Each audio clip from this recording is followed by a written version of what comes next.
I want to share with you one of the biggest half-truths that I've believed about God. And it's this idea that God deserves more than a 5 or 10 minute quiet time. So if I can't spend 30 minutes to an hour with God, I'm disappointing God and I'm not a real Christian, or I'm not a strong Christian. And the reason I say it's a half-truth is because, yes, we need to spend more than 5 or 10 minutes with God every day. If I only spent 5 minutes with my wife and children every day, and I did that, and then some days I skipped, a few days or months, and then I jump back in, I say, you know what, I'm gonna spend an hour with you today to make up for all those 5 minutes I missed. That's not a real relationship. That's not a growing and thriving relationship. That's not dwelling and, relating to somebody. That's just going through the motions. And again, with God, if we only give him 5 minutes a day only, that would be a struggle for us. That would be hard to maintain a relationship with God. But here's why it's a half-truth, because the Bible doesn't show us or command or prescribe for us that we have only once a day devotional time. We see people like Daniel, they're praying to God 3 times a day. We see in Psalm 1, the blessed person meditates on God's word day and night, which could literally be once in the morning, once in the evening, but it's probably this whole mindset and this attitude that I spend time with God all day. And when we shift our mindset from this quiet time mentality, this few minutes a day, first thing in the morning or at the end of the day, if we can switch from that mentality to I live a life with God, I dwell with God, I abide with God, then all of a sudden, if we only have 5 minutes, we cherish that 5 minutes, and then we move forward and we actually spend quality time with God throughout the day. Now, what am I talking about when I say quality time with God throughout the day? Because that can sound kind of abstract. But what I mean is, what I'm learning and finding is, I think a lot of thoughts every day, tons of thoughts. I have ADHD.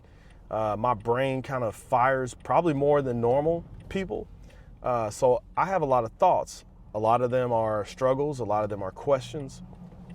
But no matter what I'm thinking or what I'm doing throughout the day, I can spend the day trying to figure out, how do those thoughts connect to God? How can I take those thoughts and run them to God?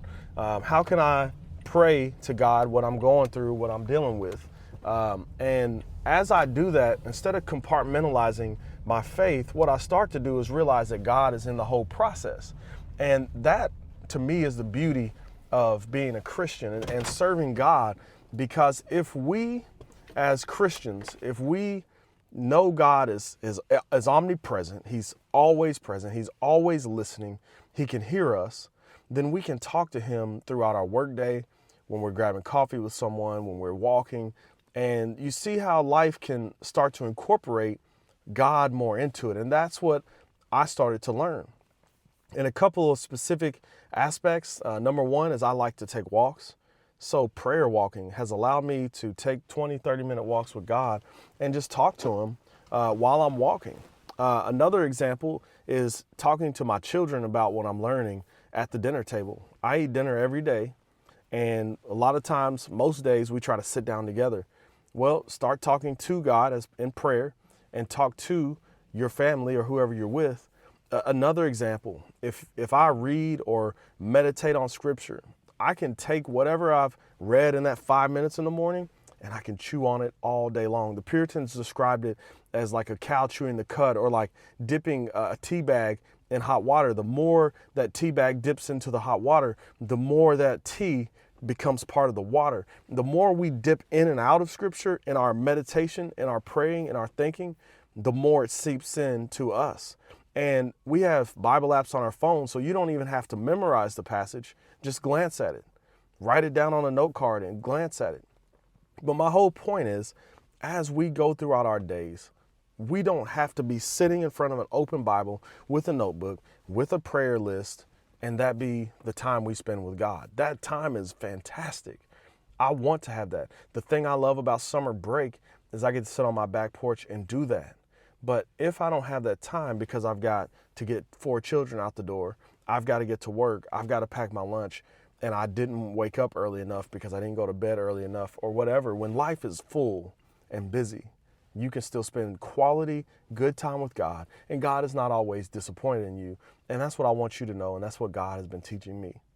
If this video blessed you, I've got a lot more videos similar to this one, and I just want to be an encouragement and a blessing to you. Have a great day, grace and peace.